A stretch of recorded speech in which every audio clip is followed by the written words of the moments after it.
ভারত পাকিস্তান যুদ্ধাপয়ে এবার কলকাতা বিমানবন্দরে জারি হাই অ্যালার্ট। কলকাতা বিমানবন্দরের যাত্রী সুরক্ষার কথা মাথায় রেখে দেওয়া হলো ভিডিও কনফারেন্সে প্রশিক্ষণ। সব মিলিয়ে একেবারে যুদ্ধ পরিস্থিতির জন্য তৈরি কলকাতা আন্তর্জাতিক বিমানবন্দর। DC bureau of civil aviation security video conference করবে আজ যাত্রী সুরক্ষাদের নিয়ে।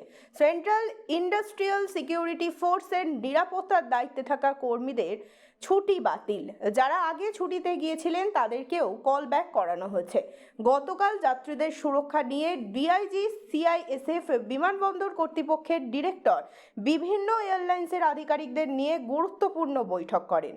কোনো রকম গাড়ি বিমানবন্দর চত্বরে ডিপারচার এবং এয়ারভল লেভেলে দাঁড়াতে দেওয়া হচ্ছে না। অসামরিক বিমান পরিবহন মন্ত্রণালয়ের পক্ষ থেকে দেশের সমস্ত বিমানবন্দরগুলিতে বাড়তি সতর্কতা।